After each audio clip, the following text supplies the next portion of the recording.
الرحمن الرحيم إن الحمد لله نحمده ونستعينه ونستهديه ونستغفره ونعوذ بالله من شرور أنفسنا ومن سيئات أعمالنا من يهده الله فلا مضل له ومن يضلل فلا هادي له أشهد أن لا إله إلا الله وأشهد أن محمدا عبده ورسوله لا نبي بعده اللهم صل على محمد وعلى آل محمد وعلى آله وصحبه أجمعين رب اشرح لي صدري ويسر لي أمري واحلل عقدة من لساني يفقهوا قولي اللهم ارزقنا الإخلاص والصدق في القول والعمل waj'alna minar rasyidin amin. Subhanaka la ilma lana illa ma 'allamtana innaka antal alimul hakim. Ayyuhal hadirunal kiram, usikum wa iyaya bitaqwallah faqad fazal muttaqun. Qala Allah ta'ala fi kitabihil karim wa hiya asdaqul qailin. A'udzu billahi minasy syaithanir rajim. Bismillahirrahmanirrahim. Ya ayyuhalladzina amanu taqullaha haqqa tuqatih wa la tamutunna illa wa antum muslimun. Wa qala aidan ya ayyuhalladzina amanu taqullaha wa qulu qawlan sadida yuslih lakum a'malakum wa yaghfir lakum dunubakum wa may yuti'illaha wa rasulahu faqad faza fawzan 'azima. Shadaqallahul 'azim. Hadirin jamaah sholat Jum'ah Masjid Al-Hidayah yang dimuliakan Allah, syukur alhamdulillah pada kesempatan siang hari ini kita masih diizinkan dan ditakdirkan oleh Allah untuk bisa memenuhi undangan Allah, yaitu ibadah Jum'ah yang sangat mulia ini. Ini semua karena nikmat Allah yang berupa nikmat iman, Islam, hidayah, sehat, nikmat kesempatan dan hidayatul taufik, sehingga kita bisa hadir di majelis yang sangat mulia ini dalam keadaan sehat walafiat.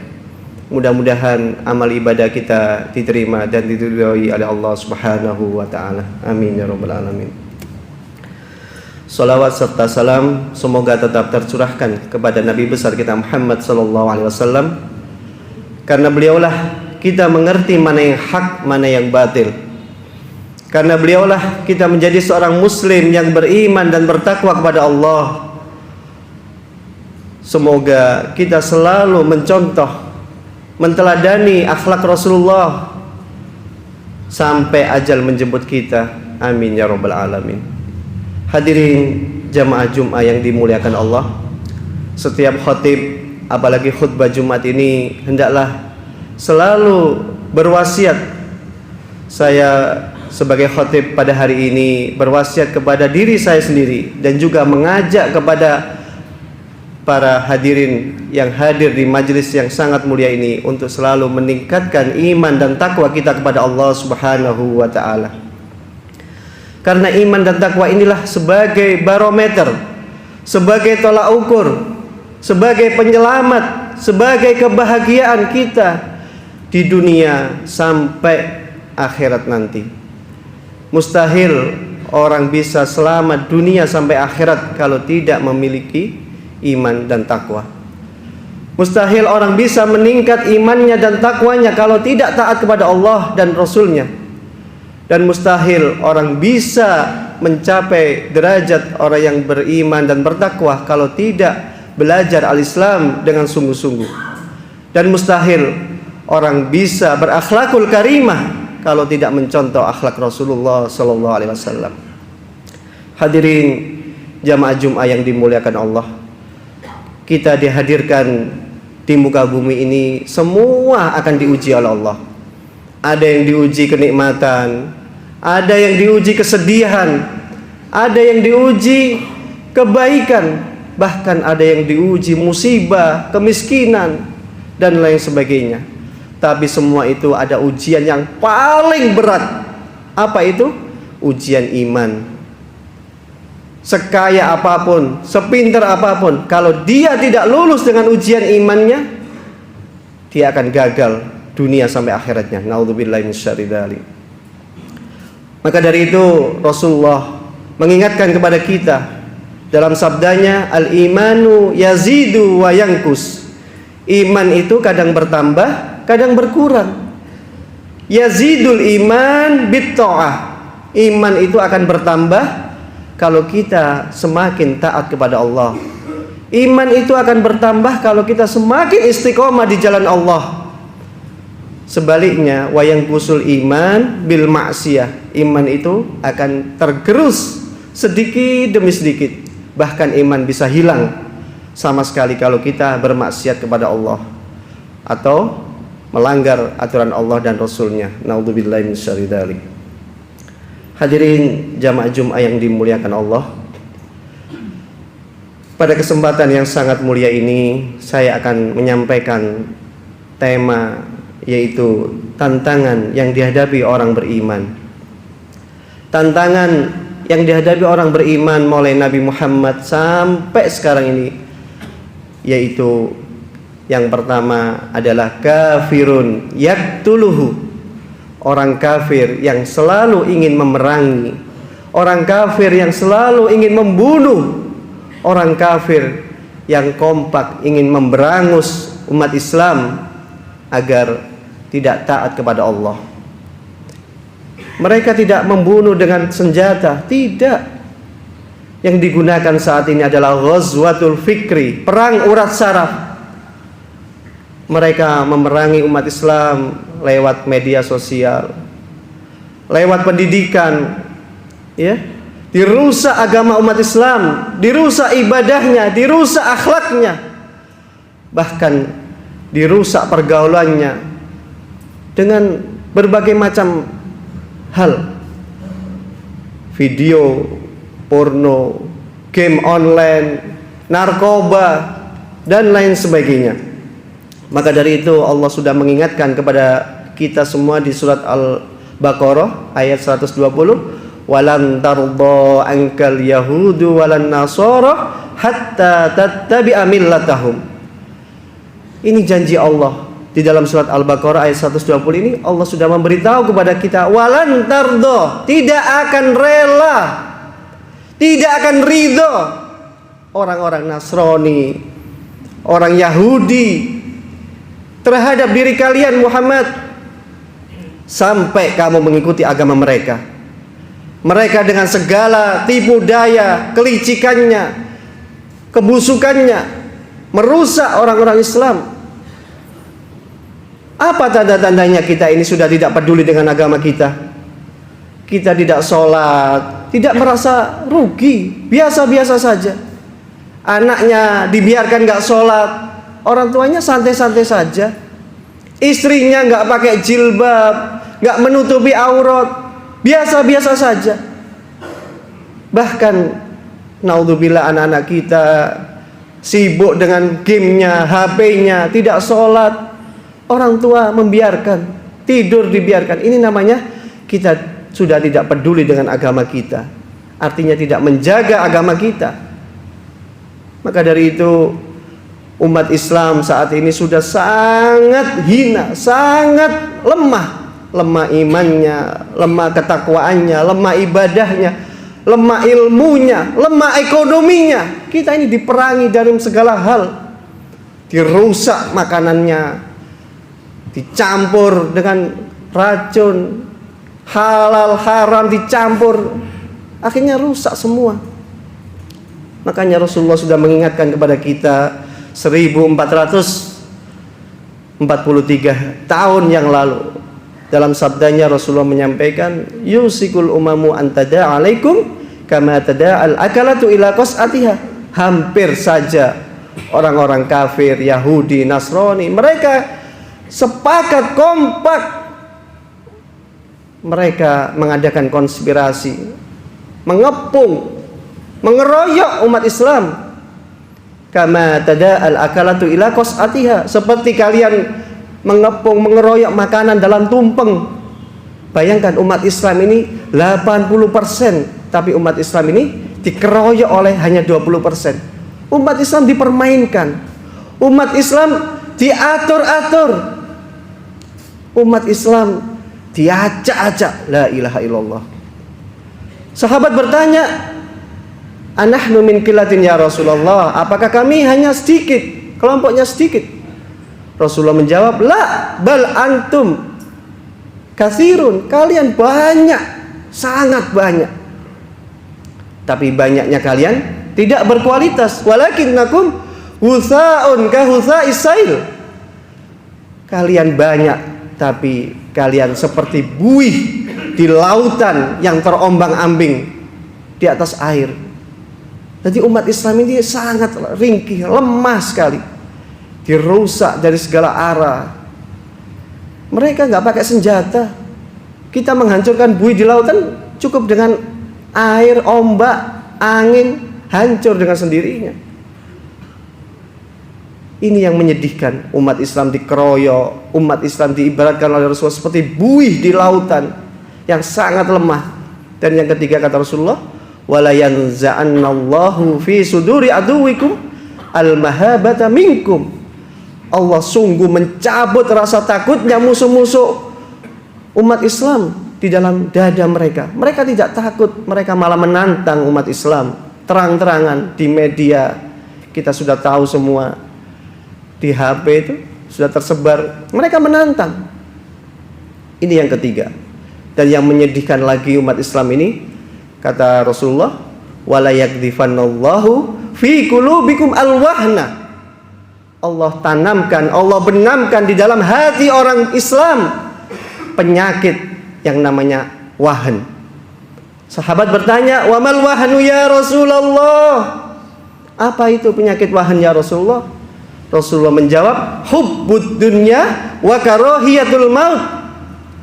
Cinta dunia, benci dengan kematian. Sekarang ini, dulunya ulama Islam membela Islam, tapi karena kena jabatan, harta, tahta, mereka rela menjual agamanya, menggadaikan imannya. Takut apa? Takut gak makan, takut di PHK, takut gak bisa menyekolahkan anaknya. Ya ini hubbud dunya, cinta dunia, takut mati. La ilaha illallah. Makanya betapa ngerinya kondisi sekarang yang digambarkan oleh Rasulullah 1443 tahun yang lalu sudah terjadi sekarang ini. Indonesia ini sudah merasakan diacak-acak. Gak berdaya kita ini, mau berbuat ditangkap. Inilah kondisi umat Islam saat ini. Dikeroyok. Yang kedua seperti buih di lautan yang gak ada nilainya. Yang ketiga, rasa takutnya orang-orang kafir kepada orang Islam sudah tidak ada. Dan yang keempat, penyakit umat Islam ini apa? Hubbud dunya, cinta dunia. Nggak peduli anaknya nggak sholat dibiarkan, yang penting bisa punya kekayaan, lancar sekolahnya. Inilah kondisi saat ini. Agama kita tidak jaga, rusak semuanya. Di dalam surat At-Tahrim ayat 6, ya ayyuhalladzina amanu qu anfusakum wa ahlikum nar. Hai orang-orang yang beriman, jagalah dirimu, jagalah diri kita. Orang tua harus menjaga. Wa ahlikum, keluarga kalian harus dijaga dari api neraka, dari murkanya Allah nanti di akhirat. Kalau hanya di dunia makan bisa, tapi kalau iman, agama kita biarkan, nggak kita jaga, rusak, nanti hilang dengan sendirinya namanya agama ini. Sedikit demi sedikit anak kita sudah tidak patuh dengan orang tua, akhlaknya rusak. Ya karena nggak ditanamkan agama, akidah yang benar. Ini tantangan yang dihadapi orang beriman yang pertama, yaitu kafirun yaktuluhu, orang kafir yang selalu memberangus, memerangi, membunuh umat Islam dari segala cara. Yang kedua, munafikun yubghiduhu, orang munafik yang selalu membenci orang Islam. Orang munafik yang selalu membenci orang beriman. Orang munafik itu bukan orang kafir, orang Islam sendiri. Mereka sholat Jumatan, ikut sholat Jumat. Ada umroh, ikut umroh. Haji, ikut haji. Tetapi dalam dirinya yang mendominasi itu lebih banyak kekafirannya dibanding imannya. Inilah tipe-tipe orang munafik. Mukanya dua. Di dalam Islam akrab, seperti kawan akrab. Di tempat orang kafir juga akrab.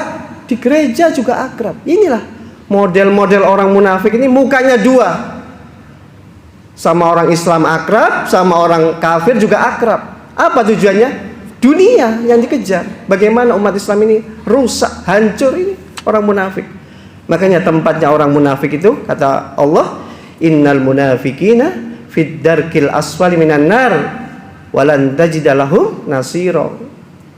Sesungguhnya orang munafik itu tempatnya di paling dasar neraka. La ilaha illallah, naudzubillah ya. Walan tajida lahum nasira, tidak akan ada penolong bagi mereka nanti di akhirat. Jadi tempatnya orang munafik itu dikerak. Intipnya neraka itu orang munafik nanti paling dasar.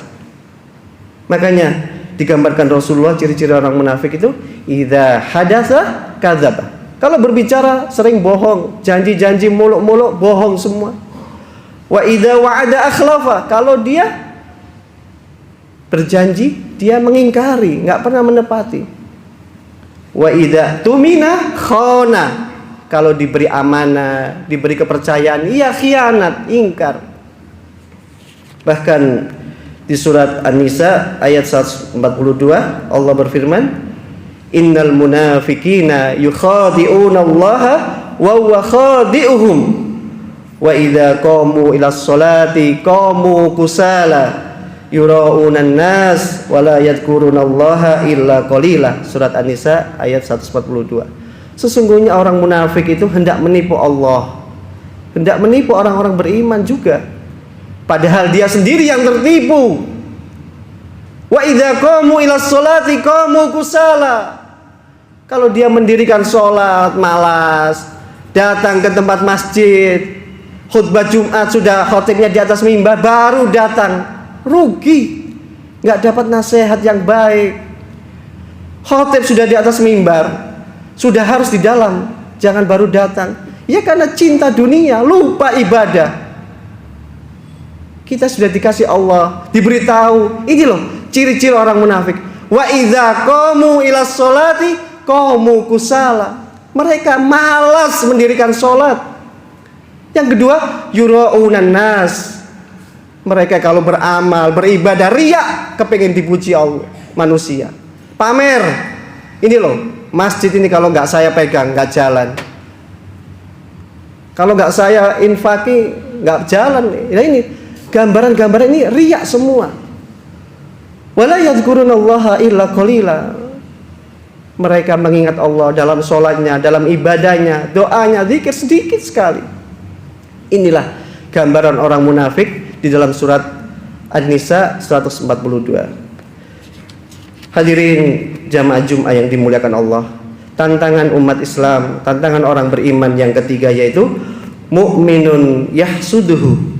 Orang beriman yang saling membenci orang beriman sendiri. Inilah penyakitnya orang beriman. Sesama muslim membenci. Musuhnya takmir dengan takmir sendiri, musuhnya supir taksi dengan supir taksi sendiri. Sesama muslim, sesama ustadz saling membenci. Sesama kiai, musuhnya pak kiai. Pesantren, musuhnya sesama pesantren. Tukang becak sama tukang becak. Inilah sesama muslim saling membenci. Betapa ruginya. Mu'minun yahsuduhu. Padahal Rasulullah sudah mengatakan dalam sabdanya, innal hasada ya'kulul hasanat kama ta'kulun narul khotoba. Sesungguhnya kebencian, kedengkian itu memakan kebaikan. Artinya kalau kita ada hasad di hati kita, kebaikan-kebaikan yang ada ya, pahala-pahala yang kita peroleh hangus. Kama ta'kulun narul khotoba. Seperti api memakan kayu bakar. Kayu dibakar jadi arang, arang dibakar jadi debu, debu kena angin hilang. Makanya Betapa ruginya sesama muslim, sesama mukmin saling membenci. Rugi. Orang kafir kompak mengadakan konspirasi menghancurkan orang Islam. Kita sesama muslim, sesama orang beriman saling membenci. Beda politik membenci, beda partai membenci, beda organisasi saling membenci. Jangan, rugi. Allah berfirman dalam surat Al-Hujurat ayat 13, "Innamal mu'minuna ikhwatun fa aslihu baina akhawaykum wattaqullaha la'allakum turhamun." Sesungguhnya orang beriman itu adalah saudara. Perbaikilah hubungan persaudaraan kalian. Wattaqullah, bertakwalah kepada Allah.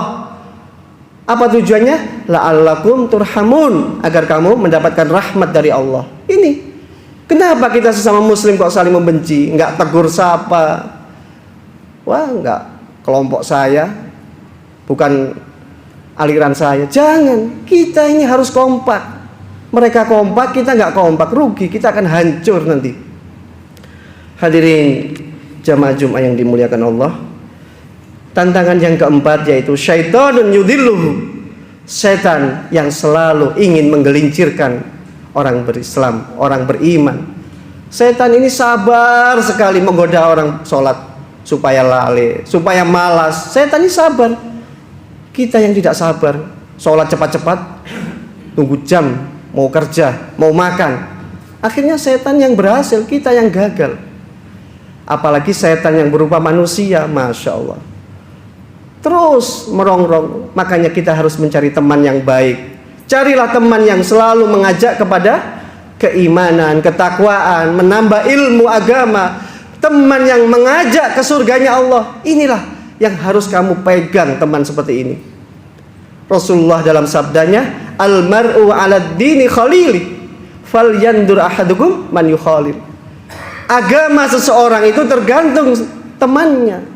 Maka lihatlah dia berteman dengan siapa. Kalau temannya orang baik, senang ke masjid, insya Allah dia akan selamat. Tapi temannya yang ke diskotik, ke tempat-tempat maksiat, ya rugi. Kita rusak sendiri. Jadi kalau cari teman-teman yang selalu mengajak, bagaimana teman ini yang mengajak ke surganya Allah. Hadirin jamaah Jumat yang dimuliakan Allah. Tantangan yang kelima yaitu wa nafsun tunazi'uhu. Nafsu yang selalu membelenggu diri kita sendiri. Nafsu itu kalau tidak kita arahkan kepada kebaikan, nafsu itu akan mengajak kepada kebatilan. Ulama mengatakan an-nafsu in lam tashghilha bil haq syaghalatka bil batil. Nafsu itu kalau kamu tidak sibukkan, tidak kamu arahkan kepada kebaikan, nafsu itu akan mengajak kepada kebatilan. Makanya harus kita arahkan, harus kita paksa nafsu kita menjadi yang baik. Makanya dalam surat Yusuf ayat 53, "Wa ma ubarri'u nafsi innan nafsa la'ammaratun bisu' illa ma rahima rabbi." Ini Nabi Yusuf digoda sama Siti Zulaikha, yaitu istrinya sultan atau pejabat ya. Nabi Yusuf mengatakan, "Wa ma ubarri'u nafsi." Saya tidak bisa mengelak dari kesalahanku. Saya tidak bisa membebaskan kesalahanku, nafsuku. Innan nafsa la'ammaratun bisu'. Sesungguhnya nafsu itu selalu mengajak kepada kejelekan. Illa ma rahima rabbi, kecuali nafsu yang dirahmati oleh Allah. Makanya nafsu itu harus kita arahkan, kita paksa supaya terarah kepada kebaikan, kebenaran. Hadirin jamaah Jumat yang dimuliakan Allah, 5 tantangan inilah yang selalu dihadapi orang Islam, yaitu yang pertama, kafirun yaqtuluhu, orang kafir yang selalu ingin memerangi umat Islam dengan segala cara. Yang kedua, munafikun yubghiduhu, orang munafik yang selalu membenci orang Islam. Dan yang ketiga, mukminun yahsuduhu, orang beriman yang saling membenci dengan orang beriman sendiri. Dan yang keempat, syaitonun yudhilluhu, syaiton yang selalu menyesatkan orang Islam yang beriman. Dan yang kelima, tantangan yang kelima yaitu wa nafsun tunazi'u, nafsu yang selalu membelenggu diri kita sendiri. Barakallahu lakum fil Qur'anil azim wa nafa'ani wa iyyakum bil ayati wa dzikril hakim. Aqulu qouli hadza fastaghfiru innahu wal ghafurur rahim.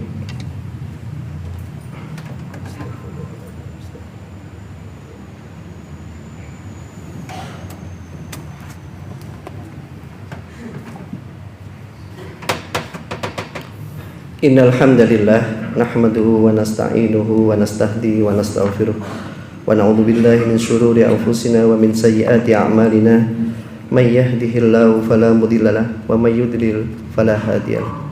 Asyhadu an la ilaha illallah wa asyhadu anna Muhammadan abduhu wa rasuluh la nabiyya ba'dah. Allahumma shalli ala Muhammad wa ala ali Muhammad wa ala alihi wa sahbihi ajmain. Usikum wa iyaya bitaqwallah faqad fazal muttaqun.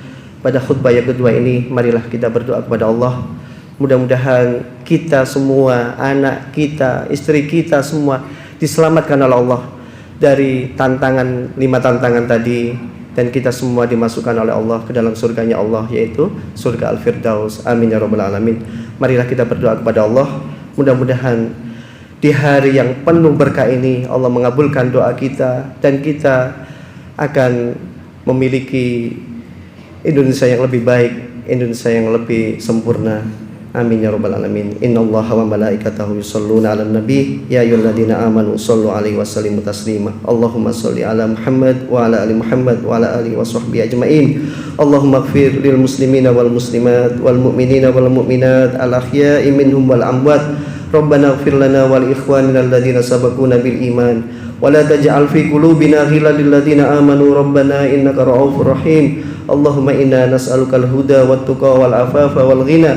Allahumma aslih lana dinana alladhi wa ismatu amrina wa aslih lana dunyana allati fiha ma'ashina wa aslih lana akhiratana allati fiha ma'adina waj'alil hayata ziyadatan lana fi kulli khair waj'alil mauta rahatan lana min kulli syarr. Ya muqallibal qulub tsabbit qulubana ala dinika wa ala ta'atika ya Allah. Allahumma inna na'udzubika min munkaratil akhlaq wal a'mal wal ahwa. Allahumma inna na'udzubika min bala'id dunya wa min adzabil akhirah. Allahumma ahyina minal muslimina ta'iin wa amitna minal mu'minina ta'ibin. Allahumma habbib ilainal iman wa zayyinhu fi qulubina wa karrih ilainal kufra wal fusuqa wal isyan. Allahumma adfa'annal bala wal waba wa zalazil wal mihan wa su'al fitan wal mihan ma dhahara minha wa ma batan fi baladina Indonesia khassah wa sairil buldan muslimina amah ya rabbal alamin wa ya arhamar rahimin. Allahumma ba'idna min bala'id dunya wa min adzabil akhirah. Allahumma ansur man nasruddin. Allahumma dammir a'da'al muslimin minal munafiqin wasyuhyunihin wal kafirin wasyuhyuniyin wal mudabdabin innahum a'da'uka wa a'da'u dinuka ya Allah. Allahumma syaddid samlahum wa mazzik jamahum wa farik firqatahum innaka ala kulli syai'in qadir. Allahumma ja'al waliyan fi biladina minal mu'minin wal muttaqin wal mukhlisin was sabirin. Rabbana hab lana min azwajina wa dhurriyyatina qurrata a'yun waj'alna lil muttaqina imama. Rabbi habli minas solihin. Rabbana dhalamna anfusana wa illam taghfir lana wa tarhamna lanakunanna minal khasirin. Rabbana atina fid dunya hasanah wa fil akhirati hasanah wa qina adzabannar. Walhamdulillahirabbil alamin. Ibadallah, innallaha ya'murukum bil adli wal ihsan wa ita'i dzil qurba wa yanha 'anil fahsya'i wal munkar wal baghi ya'idzukum la'allakum tadhakkarun wa la dzikrullahi akbar. Aqimus shalah.